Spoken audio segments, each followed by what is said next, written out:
Most of us swore up and down that Halloween Horror Nights could not be canceled despite all the obvious signs. And then we speculated, we planned our trips, and despite all that, we tried to wish it into existence. It was postponed till next year, 2021. But maybe we weren't all that wrong. Universal Studios has recently given us a glimmer of hope. They've assured us that there's a light at the end of that tunnel and that things are improving. All that and much more in today's video.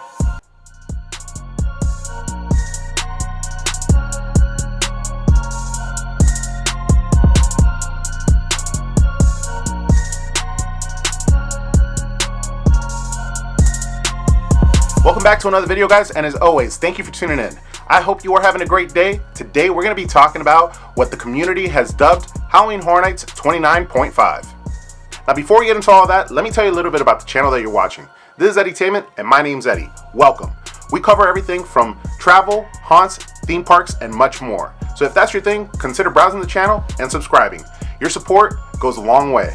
Also, we have our social medias like Twitter and Instagram, and we also have a merch store that we recently opened up so you can get swagged out with some Eddytainment gear. All those links will be down in the description below if you're interested. Now I hope you're ready because it's time to get into it. Now like I said earlier, a lot in the community have dubbed this Halloween Horror Nights 29.5, but Universal Studios is calling it simply Halloween Seasonal Experience Testing. The testing begins September 19th through the 20th. It's time to start screaming with fiendish delight, because you could still get your fright fix this weekend with Revenge of the Tooth Fairy and Universal Monsters The Bride of Frankenstein Lives in Universal Studios. You can take your kids 12 and under to trick-or-treating in Islands of Adventure. Plus, you can all dress in costume to get in the sinister spirit of the season. Now you heard right, although Halloween Horror Nights has been postponed 1 year up to 2021, we're getting a little miniature Halloween experience event. And if things go well this weekend, yeah, it is this weekend. That's crazy. It's coming up so quickly. I'm a little bit sad because I actually was at Universal Studios Orlando just this past weekend, which would have been the actual opening weekend of Halloween Horror Nights. I had my trip planned early on this year, never canceled it because I thought, if the parks are open, go check it out. And Halloween Horror Nights isn't happening anyway. But now I'm kind of mad that I didn't know about this earlier because I would have pushed my vacation back a little bit. But if the testing goes good, then we might get this experience all the way, what the rumor says, is up to November, early November. So maybe every single weekend until then. Now, none of that has actually been confirmed, so we could only hope that the event does well and they end up extending it for those additional weekends until November. Maybe some of us, like myself, will get another chance to go down to Orlando and experience it. But while we're waiting to see how this weekend goes, how about we talk about these two houses? Let's take a little deeper dive into the two houses that we got, which is Revenge of the Tooth Fairy and Universal Monsters.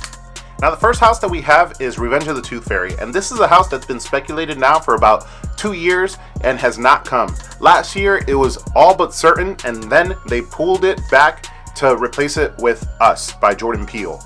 And that was a last minute decision. People will assume that Us was something planned, but it wasn't. But this house is something that is coming now to this event, and I think it's actually kind of perfect. Let's read a little bit about it. The innocent tradition of Tooth Fairy hides a dark ritual. All children must give up their baby teeth to these goblin-esque tooth fairies or pay the gruesome price. Step into an old manor to be overrun by yellow-clawed fiends who extract teeth by force. It's an eye for an eye and a tooth for a tooth. Now traditionally, for Halloween Horror Nights, fans like myself and some of the fans that have been going for a lot of years will tell you that the original concept houses tend to be some of the better houses. Now, houses that are huge names like Stranger Things, Poltergeist, and things of that nature are great houses and very hard to compete with. But these original concept houses have something special to them. This one in particular sounds pretty damn cool, and for the past couple years when we've been speculating it, it's been something that I've been looking forward to. So I'm excited to see some of the walkthroughs. I know some of my friends that are in the Busch brothers are going to be there, so I look forward to seeing their content. One thing that they are saying is strictly no recording and no pictures. So I don't know how much content anybody is going to be able to get from the event. Hopefully some of the media is able to release something after the event so we're able to look at it, but who knows. Now let's get into the second house. Now the second house is Universal Monsters The Bride of Frankenstein Lives. Alright, so in this house We belong to the dead, the last words of Frankenstein's monster on the fateful night that the bride rejected him. But his end was her beginning. Now the bride is stepping out of the shadows to bring him back, and there's nothing she won't do as she sharpens her brilliance by experimenting on the unsuspecting victims. That's us. The mate will have her monster, and the monster will have his mate. Universal Monsters have a long history at Halloween Horror Nights and at Universal Studios in general. Some could say that Universal Monsters actually saved the studio. So when I hear that they're coming to the event, I'm always excited. Last year, the Universal Monsters house, was actually my favorite house at the event. Aside from Us took number one just because it did so well, surprisingly. But Universal Monsters, I speculated to either be my number one or number two. It ended up as my number two.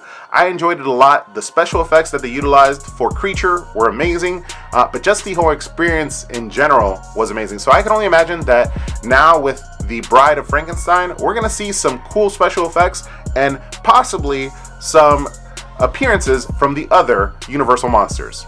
If you're a Universal Premier Pass holder, you're in luck because you're going to get early access to this event. The one thing about it is I know that we're going to be talking about the trick-or-treating in just a second, and they're allowing people to wear costumes, but at the premiere, you will not be allowed to wear costumes. So just keep that in mind. But you are getting access to these houses before anyone else a day in advance. The 19th and forward will be for the general public during the daytime, but for the Premier Pass holders, it will be this Friday, the 18th. Actually, starting today was when you could sign up for it, which is Wednesday. I'm not sure how quickly that was scooped up, how many Premier Pass holder openings there were, but something that you should definitely try if you are a Premier Pass holder. And from there, we get into the trick-or-treating. So, in the advertisement, it looks like it's going to be Islands of Adventure only. But if you read further down, you'll see that Universal Studios and Islands of Adventure this weekend will be allowing people to wear costumes as well. And it's like a first-time thing as well. Costume wearing is not something that they typically allow. But for this special event, they will be allowing it, as well as trick-or-treating for kids 12 and under. Unfortunately, grown-ups like myself will not qualify for the trick-or-treating, but you can take your kids. Look out for... There's going to be like pumpkin stickers that will basically designate which retailers are participating in the trick-or-treating. And then the kids could go there and they could grab little treat bags that will be filled with candy and God knows what else. Cool treats from Universal Studios. Parents, you might have to steal some of those treats from your children because they may be collectibles. Who knows? Now, to give you a couple of my personal thoughts, first and foremost, what does this mean to the event? What I really think it means is not much. It probably means that these two properties we may not see at Halloween Horror Nights 30 next year. And it also means that there's going to be something for people to enjoy during this crazy time. It's nice to see that during this crazy time, something that is a special event to people, although I understand that the current situation is much more serious than a event like Halloween Horror Nights. Some people really look forward to Halloween Horror Nights, and it's nice that Universal Studios is still trying to get something out there for them. This is going to be a free event for anybody who has a daytime ticket. It is a daytime event. It's not going to be a separately ticketed nighttime event, which is cool as well, because typically that could be a pretty expensive trip if you're going to Halloween Horror Nights and then you want to enjoy also the daytime. So I think all in all, this is really cool. It gives us something to hold us up till next year when Halloween Horror Nights 30 arrives and we actually get the deserving anniversary year that we expected this year, but unfortunately we're not able to get. Now I'm going to wrap this up with a little rumor that's circulating around. So this particular event was rumored now for a couple weeks now. I heard about it a while ago. At first I didn't believe it, but as the weeks went on, it became more and more believable. I started to hear it from more and more sources, people reaching out to me in the line of work that I am, or I guess you could say my hobby, YouTube. A lot of people started reaching out to me and telling me about this particular event, and at first I was trying to ignore it, but the signs became more clear. And then I was actually there this past weekend when they put up the actual facades or the little entryway, like metal frames that they put up for the haunted houses, and then it became kind of undeniable. Now there is also something that's been circulating right around the same time that this rumor started, and it's that this may potentially lead to a longer event, so up to November, probably being every single weekend. And then additionally, they're also saying that there could be other houses that are going to be linked to this.